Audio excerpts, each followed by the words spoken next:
Bueno, buenas tardes, buenas noches a todos.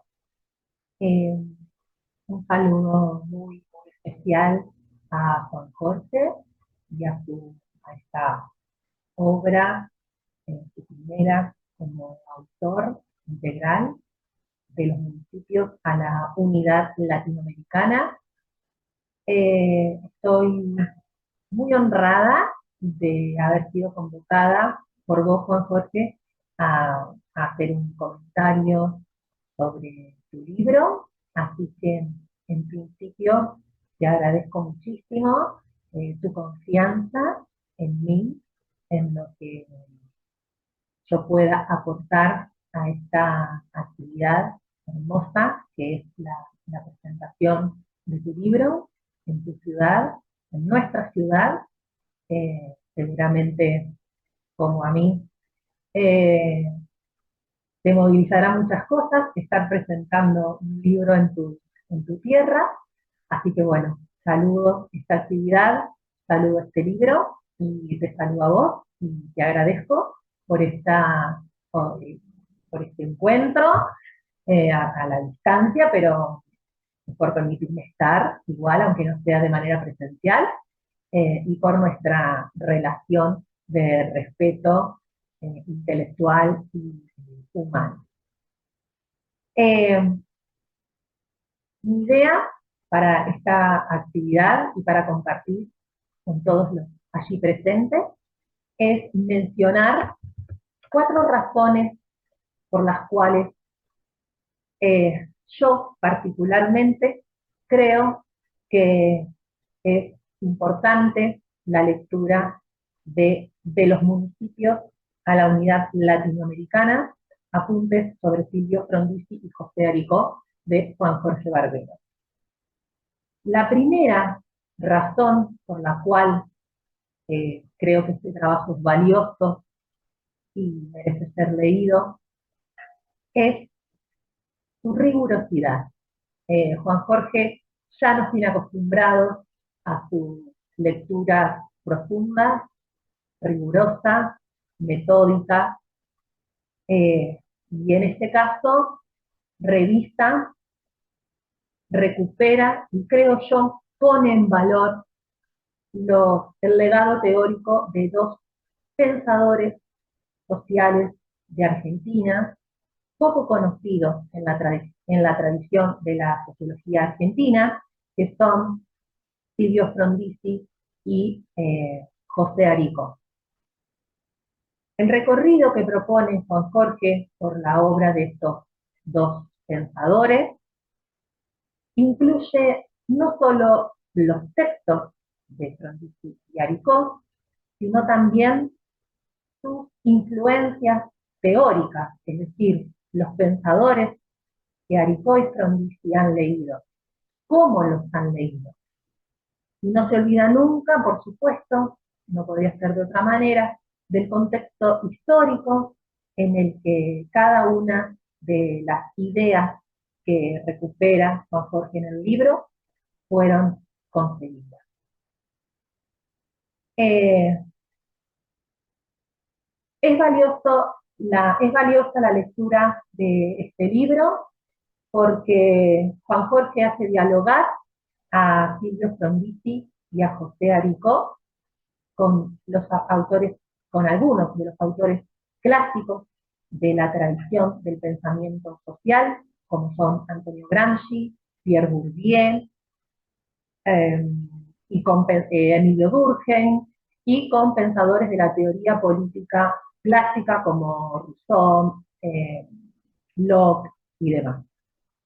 En este diálogo entre autores y entre cuerpos teóricos nos trae 2 puntos de convergencia entre Frondizi y Aricó, que son, por un lado, el ámbito municipal como el ámbito estratégico para la construcción de una vida democrática centrada en el desarrollo integral de la personalidad humana, y en la unidad latinoamericana como estrategia de lucha en las disputas por el sentido del futuro. Eh, en lo particular, y creo que en los tiempos que vivimos, se agradece esta rigurosidad, se agradece que de cada idea mencionada en el libro, el lector puede tener una trazabilidad teórica, ¿no? Porque el texto está lleno de notas al pie, de referencias, de textos, de apuntes, incluso el anexo con algunos textos también de Frondizi. Hay una multiplicidad de fuentes bibliográficas, con lo cual uno puede, en principio, de, dar fe de la veracidad de los conceptos volcados en el texto. No es fácil hacer hablar a los autores, pero hacerlo implica un trabajo arduo de lectura que en este libro está y que en lo particular, como decía antes, agradezco y valoro. Juan Jorge, el arduo trabajo que has realizado de lectura, registro, fichas de notas, todo este trabajo en estas 250 páginas de rigurosidad teórica. La segunda razón por la cual creo que es interesante esta lectura de los municipios a la unidad latinoamericana tiene que ver con que el texto, el planteo, ubica a las ciencias sociales en general y a la sociología en particular en el centro del análisis de la realidad de nuestro tiempo. Ubica a la sociología en su razón de ser, ¿no? La trae al centro, la pone en el centro, en su razón de ser, que no es otra más que la de explicar el mundo que nos rodea, explicar el mundo a partir de preguntas que apuntan a desnaturalizar lo que nos parece evidente, ¿no? La premisa sociológica por excelencia es que todo aquello que es evidente y que nos aparece como natural y que no podría ser de otra manera, es un producto histórico y sí podría ser de otra manera. Entonces, este texto ubica a la sociología en el centro de, de, del análisis, eh, como perspectiva legítima de, como decías, de análisis y lectura de la realidad.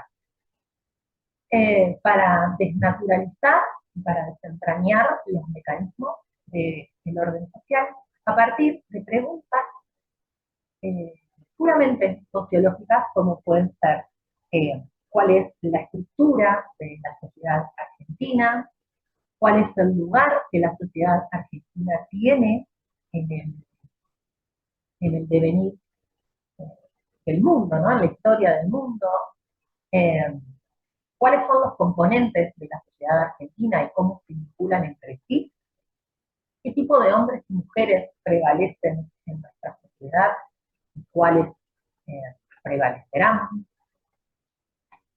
Son preguntas eh, sociológicas fundamentales y por eso celebro este libro, celebro la mirada sociológica, porque las tensiones entre el individuo entre lo individual y lo social, entre lo subjetivo y lo objetivo, entre el agente y la estructura, entre el orden y el cambio, entre la estructura económica y la superestructura política, jurídica, filosófica, son ámbitos exclusivos de la sociología.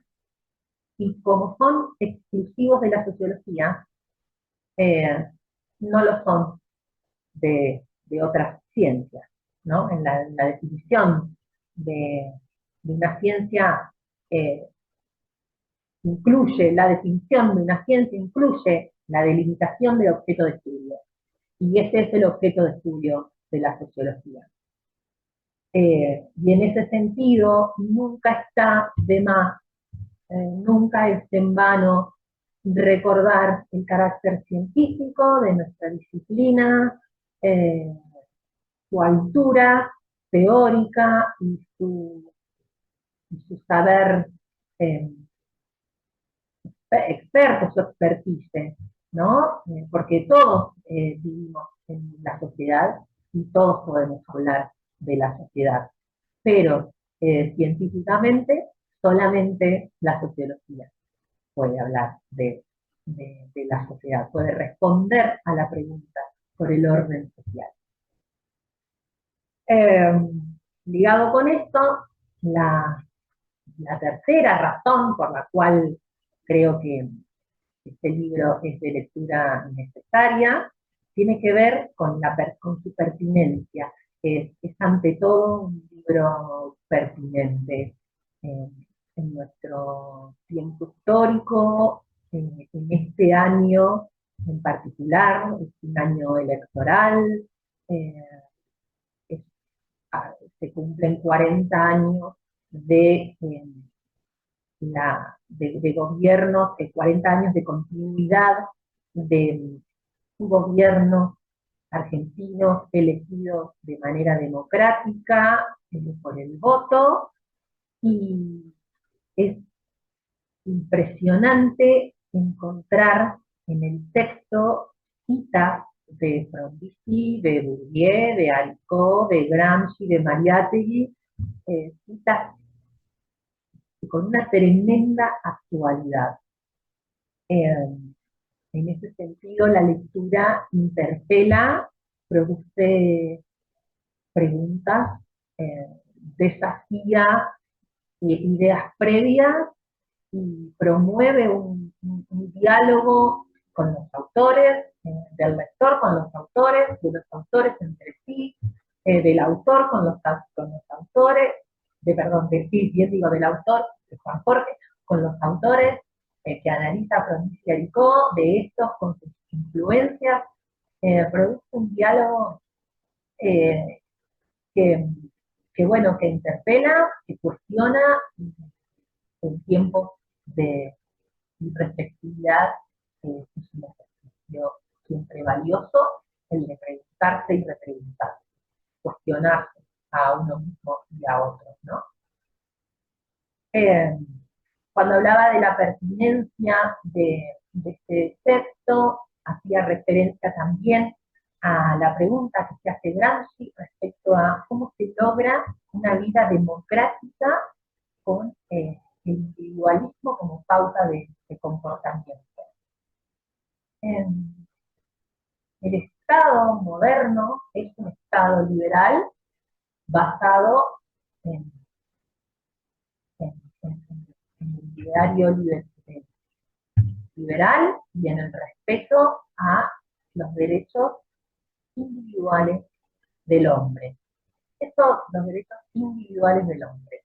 Esto que hoy nos parece evidente, es una construcción histórica, el individuo es una construcción moderna, de la modernidad, eh, y está en la piedra fundante de la democracia liberal y el Estado moderno, el individuo y sus derechos individuales, ¿no? Con esto quiero decir que el individualismo y el liberalismo están en la génesis misma del Estado moderno. Pero en la actualidad asistimos a un recrudecimiento de ese individualismo eh, como pauta de comportamiento, como bien lo pregunta Gramsci en el texto, dando lugar casi en la actualidad a una moral darwiniana, ¿no? Donde eh, los caracteres de, de los individuos considerados como valiosos tienen que ver con cuán pragmáticos puedan ser, ¿no? Cuán diestros y hábiles y cuántas menos limitaciones tengan para luchar por el éxito, ¿no? En un orden que tiene como ley exclusiva la búsqueda del interés egoísta y la pasión individual por el éxito. Eh, en un escenario de incertidumbre para el ser humano, en un escenario donde el éxito es algo circunstancial, el orden social se vuelve precario en el sentido de que los individuos no se sienten sostenidos por la sociedad, sino largados a su suerte, echados a su suerte, ¿no?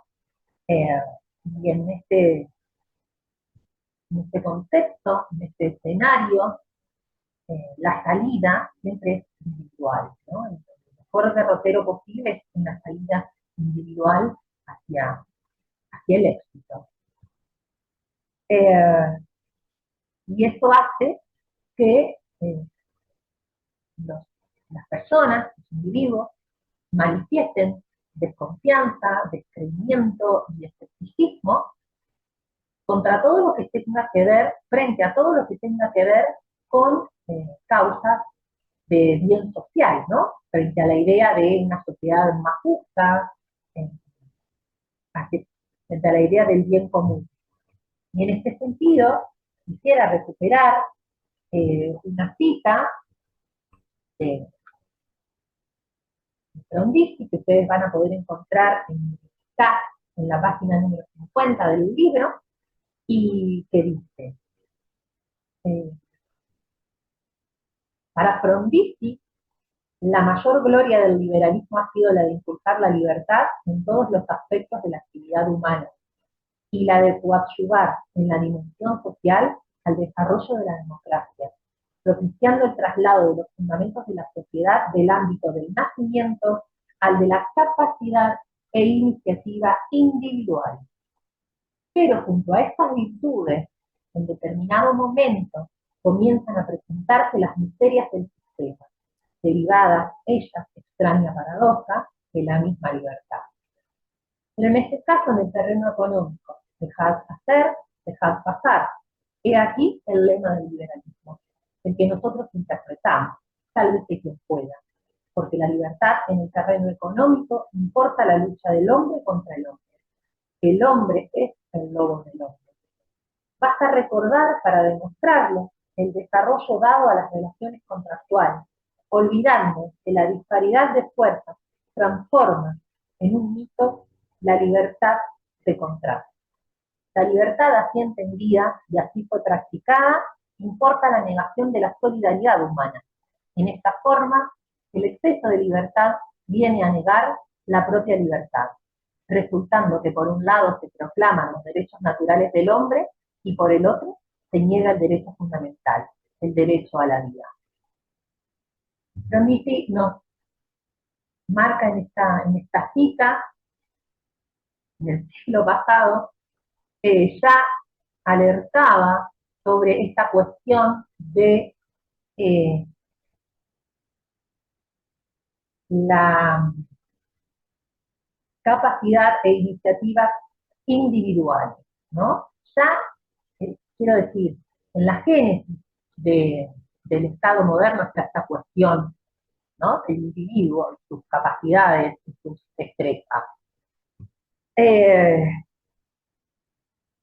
Pero bueno, la pregunta, creo, es si es posible construir o vivir en una verdadera democracia en las condiciones de extrema desigualdad en las que vivimos, ¿no? En las que vivimos los argentinos.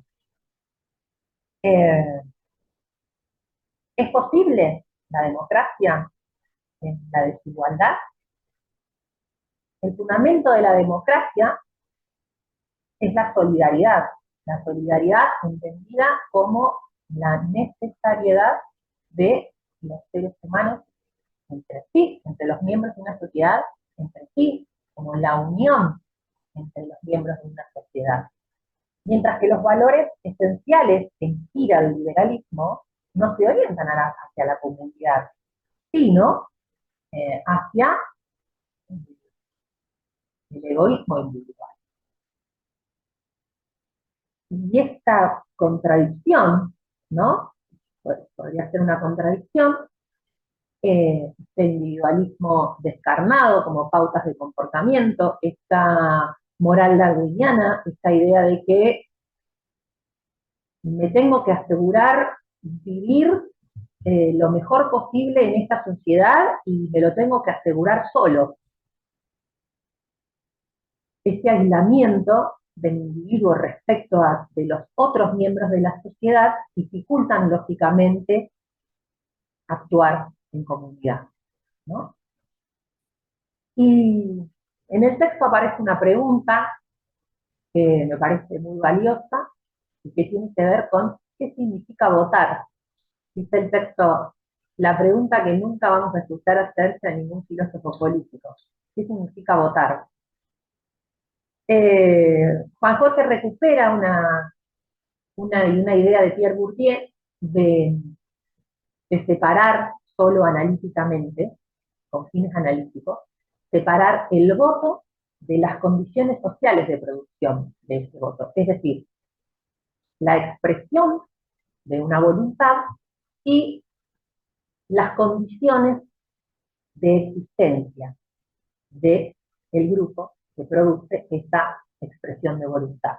En este sentido, dice Bourdieu, el contenido y la forma de una acción política son inseparables del modo de existencia del grupo que la produce a esa acción política. Entonces, con esta lectura eh, me pregunto cómo vivimos o cómo sobrevivimos, cómo existimos. Y, y esto que aclaro de antemano es una interpretación propia de las palabras del texto, una inquietud, un pensamiento que me despertó la lectura del texto, que tiene que ver con cómo se nos percibe, ¿no? Cómo nos perciben los dirigentes políticos, cómo nos perciben aquellos que forman parte del mundo de la política. Y entonces, eh, creo que las dirigencias políticas gobiernan electorados.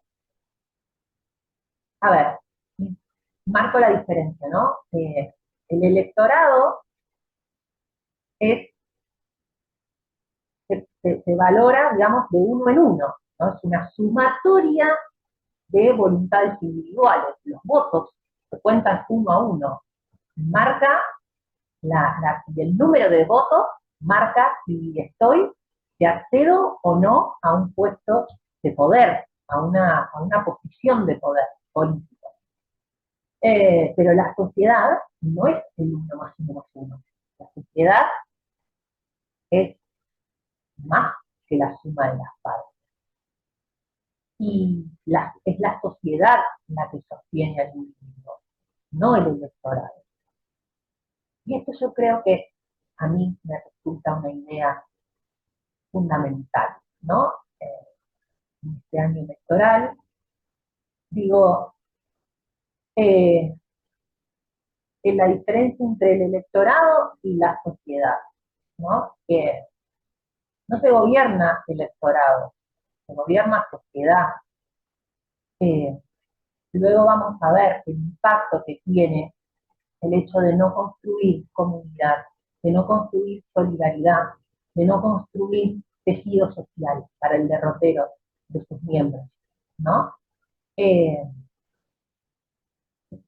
Vuelvo a repetir esto, es la sociedad la que sostiene al individuo, no el electorado. Entonces, todas aquellas acciones que tengan como destinatario un electorado no van a producir nada a nivel social, a nivel colectivo.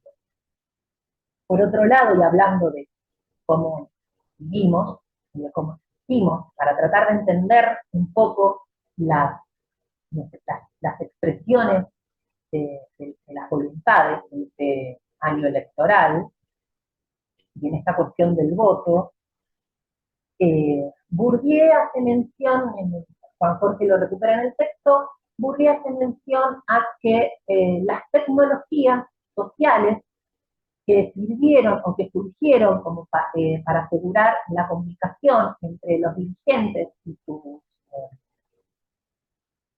gobernados, a ver, para decirlo, entre los dirigentes y las masas, las tecnologías que surgieron para asegurar esa comunicación terminaron reemplazando a las instancias de participación. Entonces se convierten en un instrumento ciego, ¿eh? Que asegura ya no la comunicación, sino la reproducción del partido, ¿no?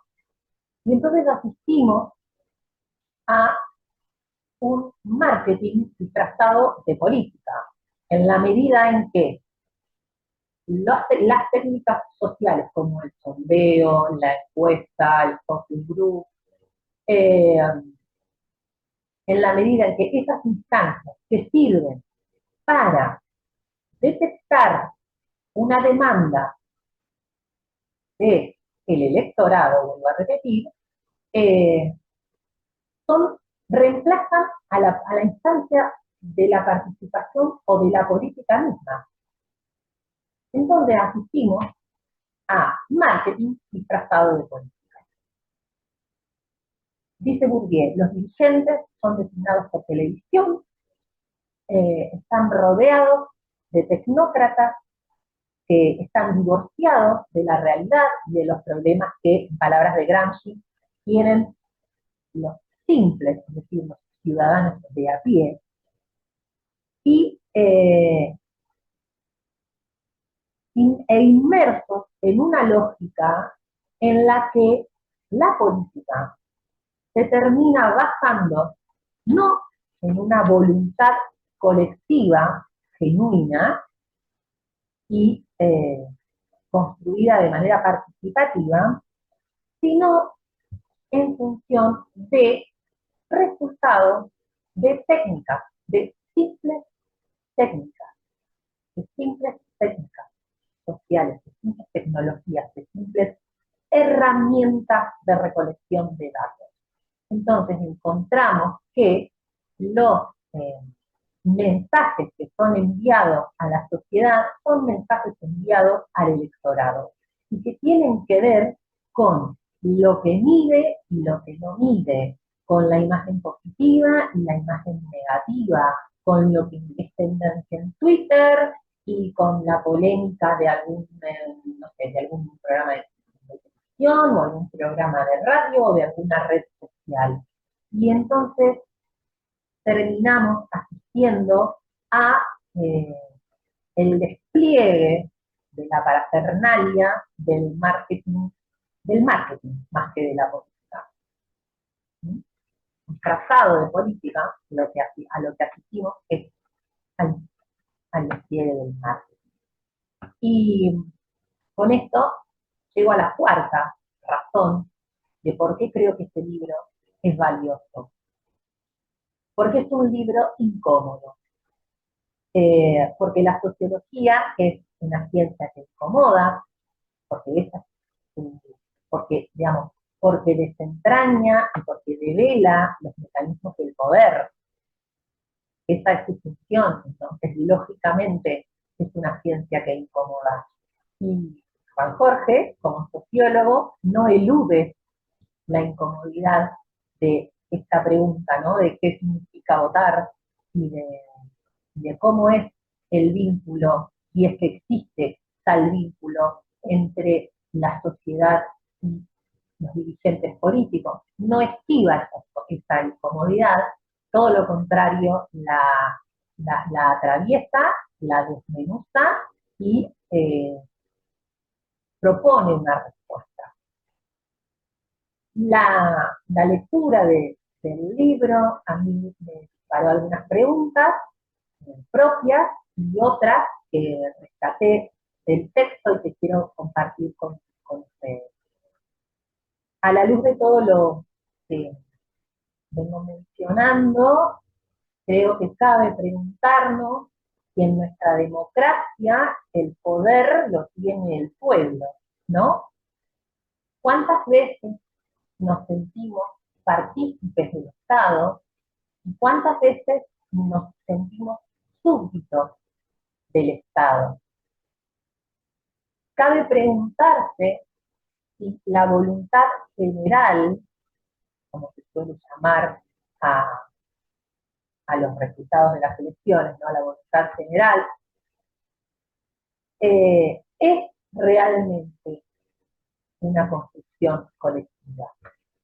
En sociología, siempre uno de los preceptos clásicos en sociología es que no todo lo general es colectivo. Y creo que aplica a esta cuestión. El hecho de que la voluntad sea general no implica en sí mismo que sea colectiva. Los dirigentes quieren que existan siempre gobernantes y gobernados, o bien generar las condiciones para que la necesidad de esta división desaparezca. A la luz de los hechos, parecería que la respuesta es no. Eh, Dado que los problemas de la burocracia se pretenden resolver con más burocracia, pareciera que en realidad los gobernantes lo que pretenden es la reproducción, no su, digamos, no su desaparición, entre comillas, por una cuestión de ya no ser necesario. Cabe preguntarse también por la existencia de espacios de confrontación dialéctica, de intercambios que incomoden, que interpelen mediante la discusión, espacios de intercambio que son muy diferentes a los espacios de polémica. Parecería que en el mundo de la política impera también la lógica del algoritmo, ¿no? En esta cuestión de rodearnos de, de, de personas o de ámbitos que sean favorables a, nuestras formas de pensar, al hecho de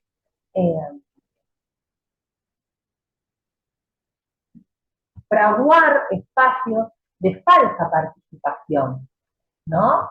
Porque si armo un debate con gente o armo una actividad con gente que piensa como yo, y bueno, sí, obviamente el saldo de esa actividad va a ser positivo.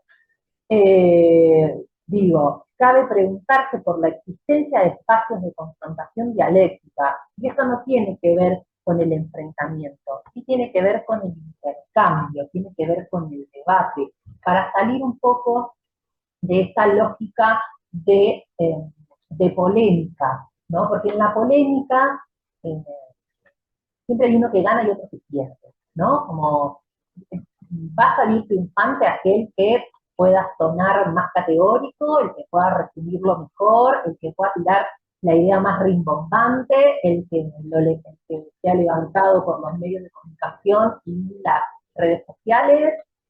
Y en el debate no hay un ganador y un perdedor. Hay una instancia de diálogo honesto, intelectualmente, y en los marcos de ciertos consensos comunes, en los cuales seguramente las dos partes resultarán beneficiadas. Pero digo, ¿cuántos espacios hay de incomodidad? ¿No? ¿Cuántos espacios hay donde se produzcan estos intercambios dialécticos, estos intercambios de construcción de voluntades colectivas? En la medida en que la sociedad siga siendo reducida al electorado, seguirá siendo pura agregación estadística de opiniones individualmente producidas expresada. Eh, pero repito, el electorado no sostiene al individuo. Lo que sostiene al individuo es el tejido social, es la comunidad. Y por eso creo también que asistimos a la emergencia de expresiones de ultraderecha que pretenden incluso desconocer aquellos consensos básicos en los que desde hace 40 años venimos transitando nuestra historia. ¿Mm? Creo que este escenario de pura agregación estadística de opiniones individuales es un escenario propicio para la aparición de estas expresiones de ultraderecha, que amenazan no solo todas las conquistas sociales, sino también eh, la, propia, la propia vida, ¿no? La propia idea de sociedad. Pero, digo, se combaten estas expresiones, se da la, digo, se combaten estas expresiones y se pretenden combatir estas expresiones con sondeos y encuestas, pues el resultado no va a ser positivo para nadie en última instancia. La pregunta sobre cómo se pasa de estas voluntades individuales de frustración, de indignación, de impotencia, de descreimiento, de desconfianza, a la construcción de una fuerza social o de un proyecto social o un proyecto de futuro, aunque sea una concepción del futuro, dice el texto, desde abajo.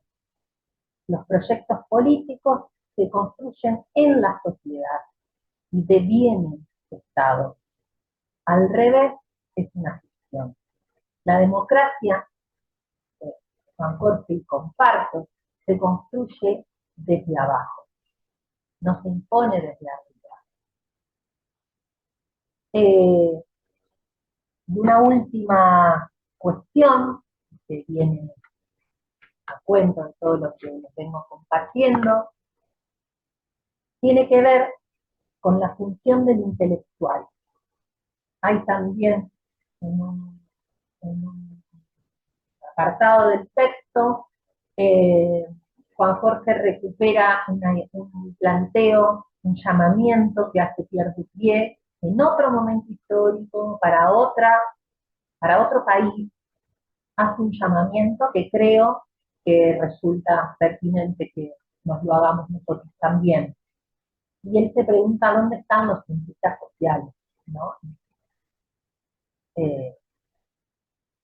Y se están condenados a obedecer los mandatos directamente interesados de la burocracia de las empresas o del Estado, o muriendo por la censura del dinero.